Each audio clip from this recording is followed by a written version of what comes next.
This is Women in PR, a podcast about inspiring women that have embraced PR and made it shine, changing it for the better every day. It's about mentors, founders, researchers, role models, leaders. I'm Anna Adi.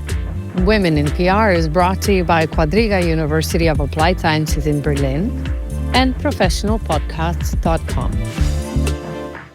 The term pink ghetto has been used since the 1980s to describe sectors where women are predominantly employed in low-paid and undervalued jobs.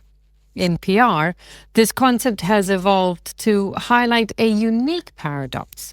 While women dominate the field numerically, leadership roles are still predominantly held by men.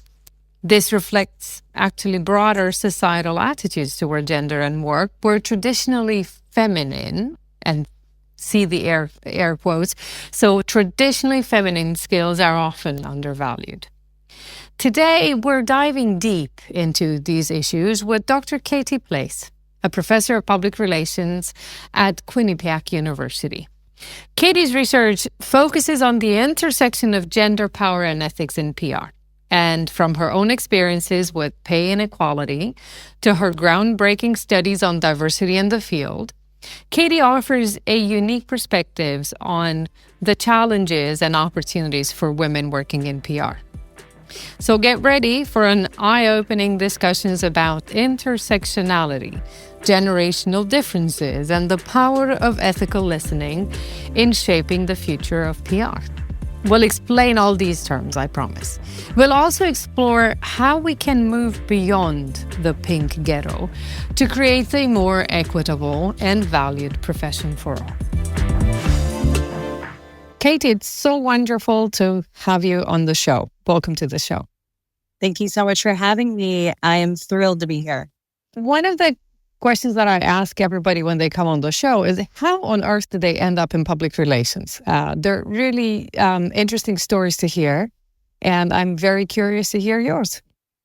I always knew in my heart that I wanted to communicate on behalf of an organization. And the funny story is that I was told to go to the business school. And when I was in the business school doing my accounting classes and management classes, I realized, yes, I wanted to do something on behalf of a business, but I wanted it to be more focused on communications. So it wasn't until halfway throughout my college career that I discovered the communications field and the communications major. And once I got into those public relations courses where I was really able to hone in on my passions of writing and listening and speaking and communicating, that I was right at home. And the rest is history. I have loved public relations ever since. But you were not true to one particular area in public relations. Often, what we've learned from previous guests on the show is that they tend to find an industry or a particular area of practice that they fall in love with, and they stay with that or they grow around that. Whereas with you, that was not quite the case, was it? Not at all. I got my start in the Washington, D.C. area in public affairs and took on some works that involved corporate clients and a lot of voter education and legislative education work. And I quickly realized that was not for me. I loved the agency and I actually loved the work, but I wanted an opportunity to do more diverse work with regard to public relations. So I hopped over to a not-for-profit and served as the communications manager over there, and was really in love with all of the diversity of writing and engagement work that I got to do that I guess more truly reflected upon what I had learned. But there's more. There's also some stories about how I hopped ship. And I think it was with regard to some inequalities and power-based elements that I witnessed in the agency world and the public affairs world too. Tell me a little bit more about those inequalities. They have to do with lunch discoveries, don't they? They do. And so, which I think really lends itself to a very interesting discussion on women in PR later in this podcast is I was out to lunch with my colleague and we were hired the same summer and we both had a master's degree, but we breached the very taboo subject of salary. And I discovered that my colleague was hired outright at $8,000 more than me. And I was, being a very young professional at the time, really shocked. How could my male colleague be hired at so much more than me when I thought I was going to bring the same amount of professionalism and expertise to the role? And, reflecting on that, I know that we were hired to work for different accounts, but they were both clients that were corporate accounts, large corporate accounts. And we both had master's degrees. So again, I was shocked. And it really led me to, once I went to my public relations PhD program, to elect this as a major course of study. I wanted to really understand gender differences in public relations, all the gender notions of work and as Elizabeth Toth calls it, the pink-collared professions. And she did that really initial work kind of establishing public relations as the velvet ghetto. And after kind of witnessing some of those elements, I wanted to study that more and get down to the bottom of it. Okay. So tell me a little bit more about your research. I know this is taking you down memory lane quite a bit. But you started with this assumption, as you said, that Elizabeth Toth made, that being a woman working in public relations means that you will have a completely different experience than your male counterparts, and that expectations of you as a practitioner will be different. What did you find out? So definitely through my own work experiences and in my research, it was interesting to see how I may have, before I even understood what it meant as a young pro, lived that kind of velvet ghetto experience where, you are a woman being brought into an agency environment or the public relations workforce, and you were expected to maybe exhibit a very limited segment of your skill set, such as writing, and or the role itself has been envisioned as something that's more feminine or more fluffy or less managerial, and therefore you are paid less. And so just throughout my research, and this was my very earliest research interest, my dissertation focused on women and power and public relations and all of those differences. And I found that, there very much is a difference. And what I think is really interesting is among the women that I spoke with, and this is years ago now, there was a sense of maybe a complacency or a lack of understanding of these elements. Not everybody has access to the velvet ghetto. Not everybody has access to a lot of the research that we do as scholars. So I think there's still a lack of understanding of, the pay disparities, the lack of maybe appropriate support for work-life fit. And I think now that we're in 2024, there is more awareness, but organizations have so much more to do still with regard to establishing real policy, structural changes, cultural changes that support women in the PR industry, especially women who have been marginalized, especially women of color, queer women, that we haven't really done enough, I believe, to understand those work experiences and enact real change in public relations. Now, you've mentioned loads of categories there of women, which points you to this very fancy academic term of intersectionality, right? That it's a combination of race and gender, or anything else, basically, that would go into one's experience that potentially impact career progression and visibility. You also published, I think it's 2020, a study on diversity of PR called A Lily White Field. Can you tell me a little bit more about your findings there? Why lily white, and does that have anything to do with this intersectionality that we spoke of? Yes. This has, again, just been such a fantastic area of research. And I encourage all individuals studying PR now to delve into this. And I want to give a shout out to a co-author, Jennifer Vardaman, who embarked on quite a bit of this research with me too. And it was commissioned by the Lillian Lodge Copenhagen Center to really get down to what are some of the issues right now facing women in PR. And so looping back to intersectionality, though, which has been central to most of my research, it's, as we know, this term coined originally by Kimberly Crenshaw and quite a few other scholars leading this understanding of marginalization and oppression in the world.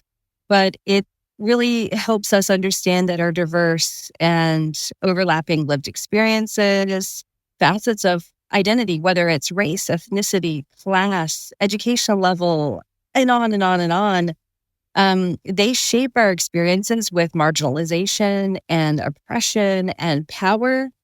And that in turn shapes our experiences with power and hiring and work and on and on and on in our own public relations industry.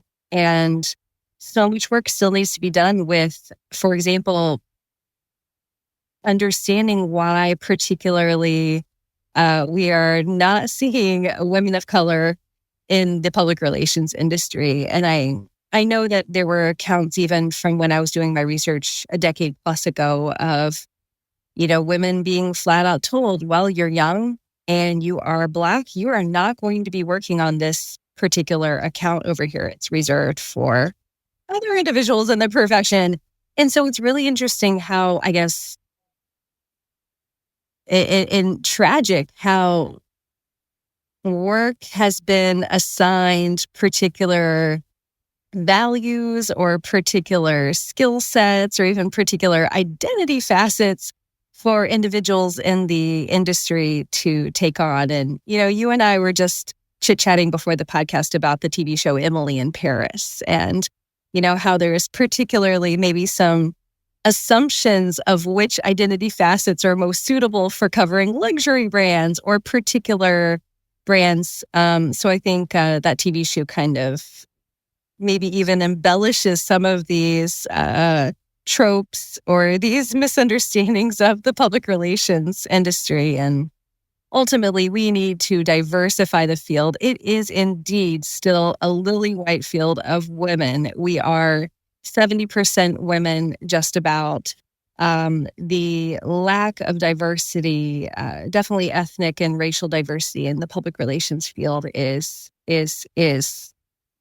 unacceptable. And we really need to do so much more to improve that diversity, improve inclusion, and so much work needs to be done. I'll try to put this a little bit in context. Is in the United States, it's about 60% or over of the workforce that is supposed to be female. And that is reflected to similar levels within Europe. Now, having said that, within Europe, that's an average of averages.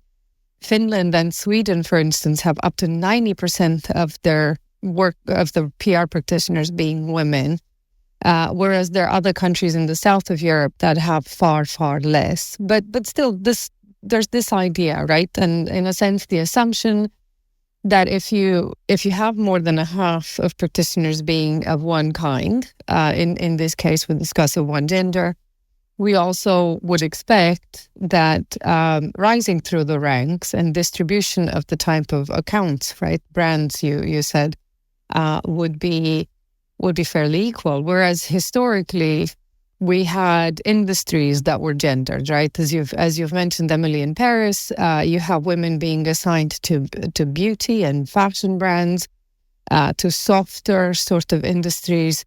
And there is still overrepresentation of male practitioners, for instance, into harder industries. I don't know, insurance or engineering, whatever of that would be.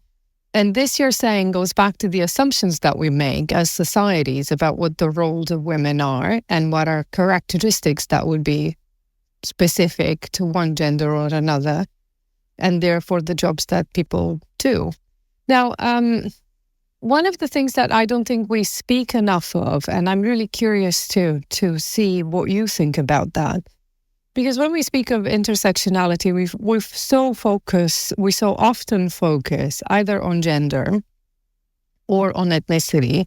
In the United States, I think it's more of a focus on race than it is in Europe. But what we do not focus are generational differences or age differences. How do you think these generational differences or age affects women's experience and their opportunities?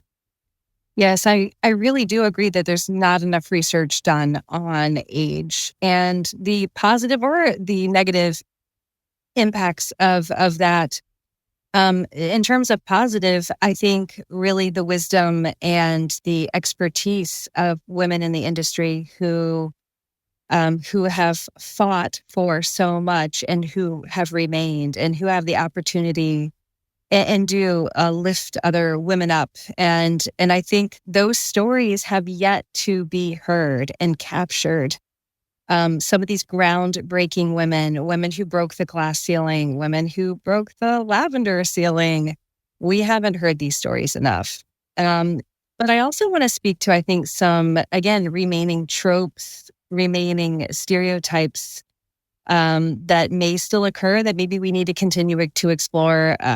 I know when I was interviewing my women in public relations, a lot of it was very difficult when, women come into the industry and they are young and maybe they don't have a family, they don't have children. And then when they hit that, some women who are experiencing that, organizations have not yet stepped up to offer the appropriate amount of support in that regard, which then results in stories of women sneaking out the back door at 5 p.m. to go pick up a child from childcare.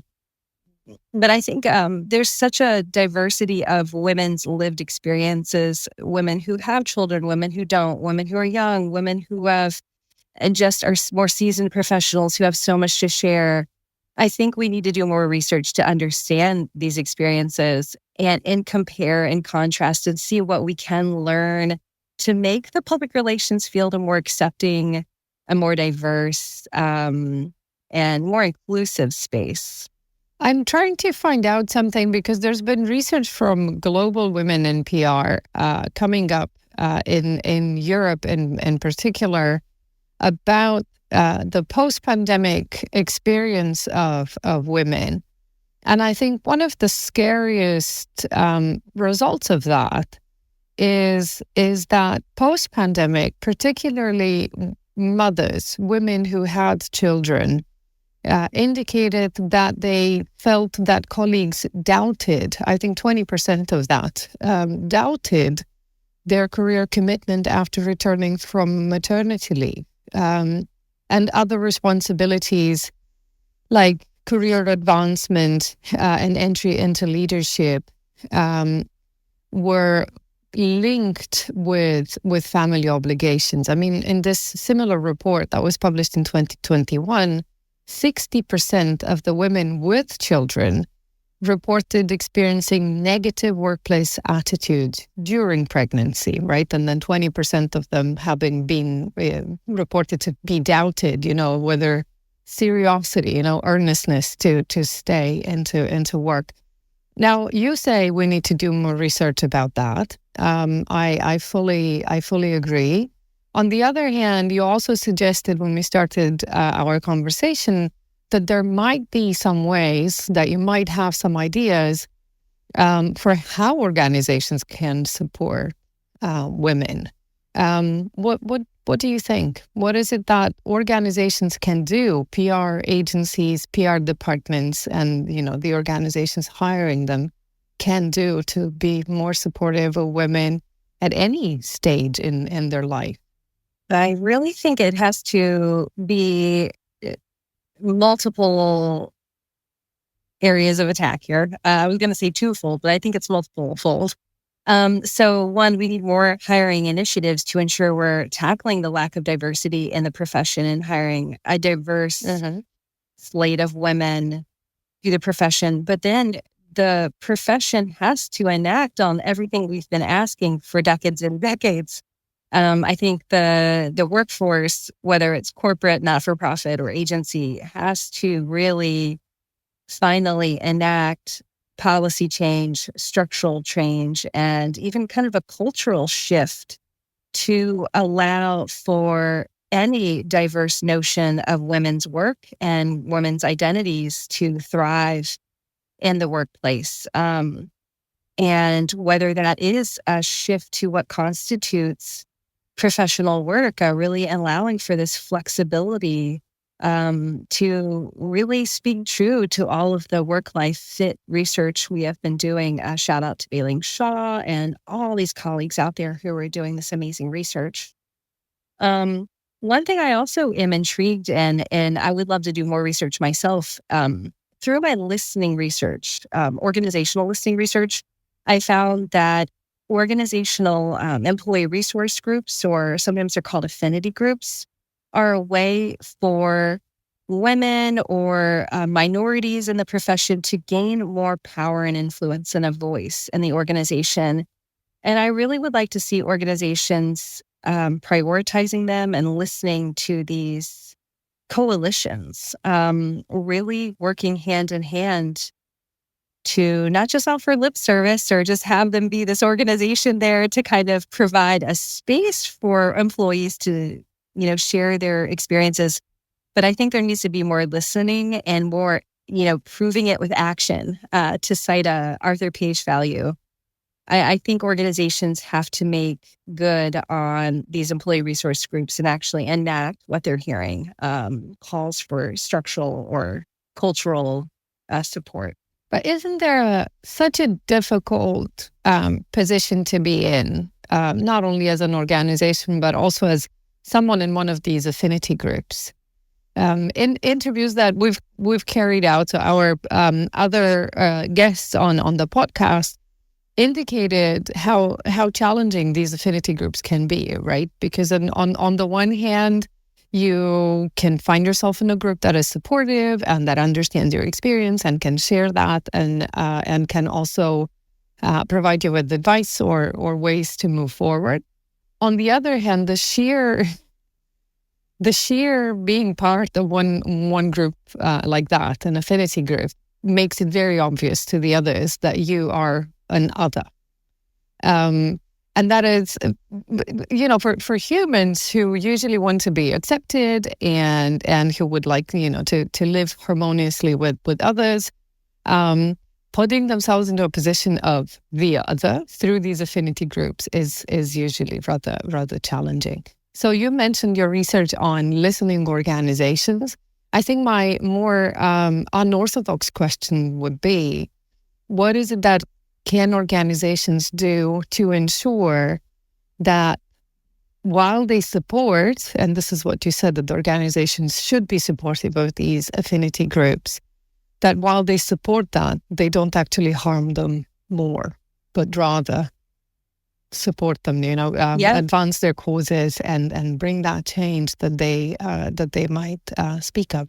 Well, we definitely saw this in the wake of social unrest of 2020. And a lot of the individuals that I interviewed with regard to this intersectional listening cited that organizations were unfortunately instrumentalizing these individuals in these affinity groups. For example, one African-American professional in particular in the Midwest said, well, the minute the murder of George Floyd happened, my corporation, my agency asked me to do a little survey, and they gave me more work to do as a person of color in the industry to speak out on people of color in my agency. And it was the opposite, I think, of what the individual needed at that time. They needed listening. They needed support. They needed structural change to enact policies that were going to offer care and support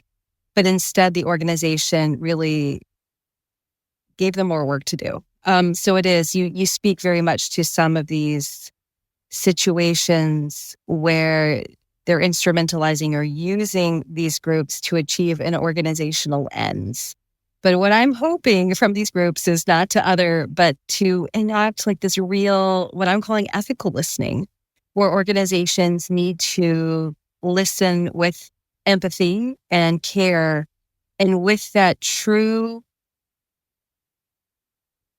I think this true duty to enact on what they're hearing. And again, to really ensure that this group is relied upon as a key voice in the organization. In public relations, we talk a lot about the dominant coalition, and maybe there's less power here with regard to the dominant coalition. Maybe there needs to be more power to the professionals, more power to these coalitions that are employee derived, to hold organizations accountable.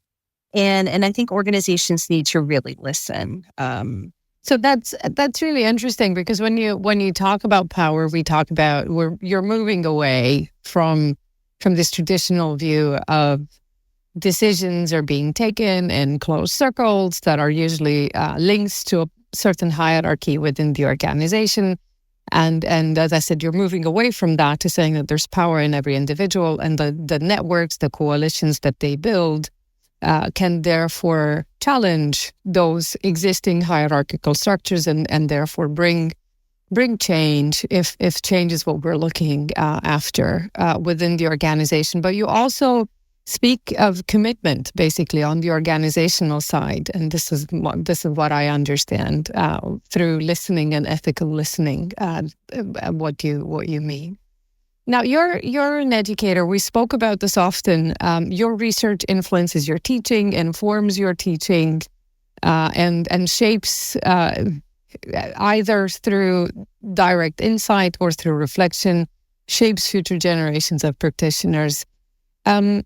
How do you guide the next generations to challenge these gendered power dynamics, to advocate for practices in their career, for ethical listening, for moving away from all these isms that we've seen being lumped on together with all of the assumptions of what public relations and comms is supposed to do or not to do? Well, I'm teaching public relations principles right now, and I do the same thing in my graduate courses. I think we need to start with a very real understanding of public relations history, how it was started, what are some of the unsavory foundations of the practice. And so I make sure my students are really hearing about the work of P.T. Barnum. They're really, we're watching a lot of videos of Edward Bernays and Torches of Freedom, or the beech nut, eggs, and bacon campaigns. But then I always have them really critique every single thing they see from an ethical standpoint, from a gender equality standpoint, from a power standpoint. And I just love some of the ways that the students are rethinking public relations. And then we apply it to today. We've actually looked at some really difficult campaigns, such as the Juul vaping campaign, and some unethical practices in terms of how Juul has been marketed or communicated to youth. And again, kind of learning what we've learned from propaganda, from unethical public relations, we're addressing campaigns of today. So I want students to have that very critical eye as an ethical thinker, as someone who is also committed to gender and racial equity. We've also had fun watching firsthand accounts of women who are groundbreakers in the industry. So there are some fantastic video accounts of PR pros such as Barbara Hunter. And Barbara Hunter speaks to just how challenging it was to be one of the first women agency owners, and how she had to speak up and enact influence and power and use her ethical chops to say, well, we're going to take the agency in this direction. And the men that she was working with said, okay, well, we're going to take our industry accounts this way. And Barbara said, yes, we're going to take our accounts this way. And I imagine that at that time, it must have been very hard to just stand up for what you think is right, or also advocate for women doing public relations, and that, yes, we can take on any account. We can do this, we can do that. So just building out what it means to be a professional public relations practitioner.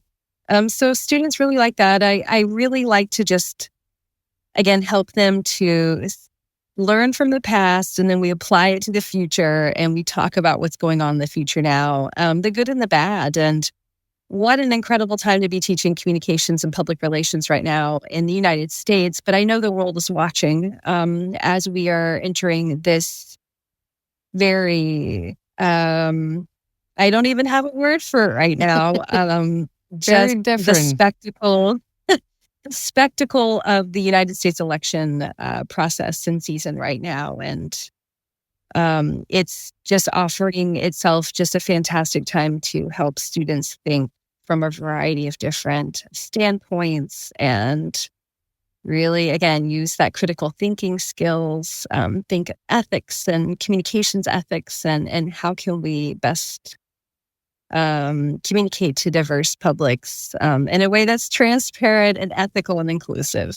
But you emphasized on transparent and ethical a lot, and in the context of the current political climate, and it's equally challenging in Europe. I wonder, how do you link marginalization or the perception of marginalization with these polarizing discourses? Public relations, in a sense, it advocates for transparency and for connecting communities. On the other hand, as you mentioned earlier, these being part of an affinity group, whether it's a women's network, whether it is a religious group, political group, brings comfort. And so as a communicator, I wonder, what are the discussions that you're having in the classroom? How do your students and how do you navigate these conversations where, on the one hand, communicators would make values-based choices that align with their values, with their experience, and that might be their experience of marginalization. And at the same time, those same choices, instead of uniting, might be polarizing. How do they see the role in that case? I know it's a very difficult question. This is something that gets us very busy as well in our conversations here in Germany and in my classes as well. As a communicator, you're supposed to unite, but you can't leave yourself at home, right? Not part of you. So how do we train? I think how do we speak with our students, with and practitioners as well, of what do we leave behind as a profession? Yes, we've had this conversation in a lot of professional venues as well. And one thing I think we need to do amidst this incredible polarization is never stop listening. And I think teaching that to my students is going to be just so important for them. And a lot of professionals have asked me this too. You know, my boss has said, we are not going to listen to those activists or those adversaries over there, but I think we should. What should I do? And, you know, we've really, as students, as professionals and educators, tried to really work through that. And again, I think the most ethical thing we can do as professionals or educators is to always hold space. How we always hold space for listening to that diversity of experience, whether it's lived experience or political experience or professional experience. And just even holding an openness to listen to those lived experiences or those differences of opinion are so important. we get into a lot of hot water and crisis mode when we don't engage in listening, whether it's organizations or communities or, members across the aisle politically. And I think when we maybe even one thing we've talked about is reframing that adversary or reframing that person who might seem so different as maybe not an adversary, but someone I could learn something from. And it's not that way in every single case, but approaching every interaction professionally in the workplace, in education, in our classroom, or in our communities with curiosity, I think is going to be so important. So I'm curious. You could say, why do you think that way? Or why are we approaching the client, or why are we approaching the campaign messaging that way? And just start a dialogue and a conversation. And I think that is just foundational to everything we're learning and teaching our students in public relations. We want to do whatever we can to foster transparency and openness of communication. We want to foster, hopefully, mutually beneficial relationships with whatever public we're engaging with, inside or outside of an organization. And it's really fun right now to teach that during a lot of tough times. Right now in class, kind of talking about emerging trends and all of this, the students are just wanting to know more and more about, artificial intelligence and what are we going to do. And so we were just looking at all the headlines of how Donald Trump utilized the likeness of Taylor Swift without her permission. And some of the headlines, they got it. We were looking at just the evolution of the news headlines and what actually happened. And it was really interesting to see how they said, well, she can have a lawsuit, or she can use the situation to educate and mobilize millions and millions of women and youth around the world to register to vote. And that's what she did. And it's from something that was so, at the moment, AI is really at the federal level here in the United States. It's not regulated, and he kind of got away with something so awful, but she used it to make a statement, to speak back about it, and then mobilize maybe millions of women to then go vote. And it's really an exciting time to kind of research communications and all these, the good and the bad, and help students think critically about what's going to come out of all of this. So we've spoken about the need to do a little bit more research around the lived experience and how, in a sense, we can all be marginalized at any point in our career lives, or otherwise, and honing on both that empathy and curiosity. So building on that empathy and curiosity, move these challenging topics into a space of dialogue, right, where we don't necessarily expect a particular outcome, but we open ourselves to listen, not we open ourselves, to listen, to respond. So, and you've mentioned AI as something that gets, so beyond polarization, AI is something that as a trend that is influencing your conversations with your students. To wrap up our conversation for today, are there any other trends that you think are going to have an impact on PR practitioners, and maybe even more of an impact on women working in this space? Yes, I think AI is definitely something we need to do more research on, and we need to look at it from that legislative and ethical standpoint. It's largely unregulated, and so we have to stay on our toes as educators and researchers to understand, how will this impact our students? How will this continue to shift and change the public relations work we're doing? Here in the U.S., in the eyes of the law, it's content. It's there isn't a line that discerns public relations work from AI work, from social media, from marketing. It's content, and so we all have a responsibility to be well versed in the law and the ethics of this.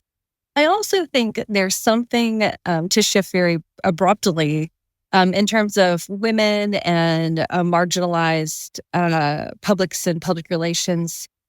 We haven't yet answered the call of something Elizabeth Toth told me to do one day, and we were chit-chatting one day about we haven't done enough research on why individuals have left the industry. And in terms of women, in terms of people of color, in terms of going back to age discrimination, we need to understand those stories just as much as the stories of people who are living and working in public relations now.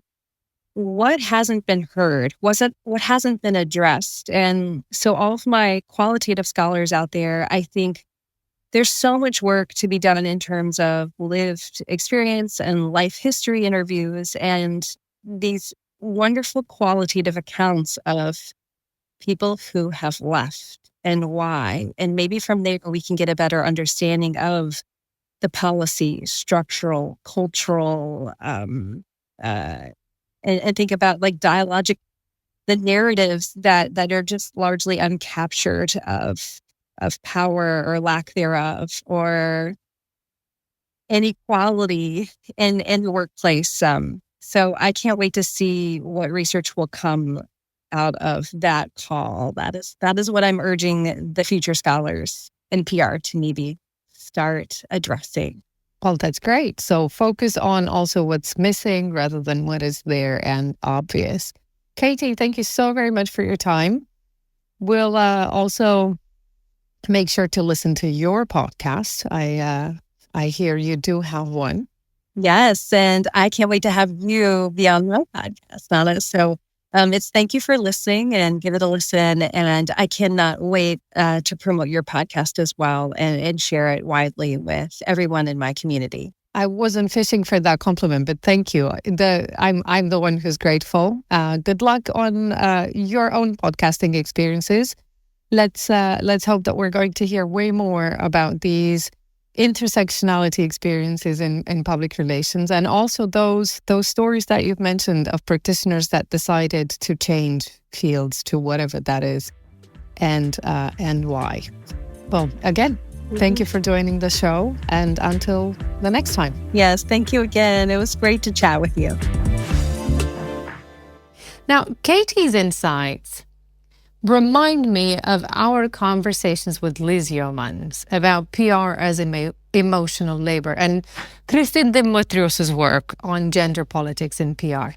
Like Katie, Liz and Christine are inviting us to pay attention to often overlooked experiences of women in our field, pushing for change and greater understanding. And, as Katie points out, there's an urgent need for more research on why people, especially women and minorities, leave the PR industry, not only about how they experience and live with it. And it's not just about who's in the room, but who's leaving and why. This kind of research could be a game changer for making PR truly inclusive.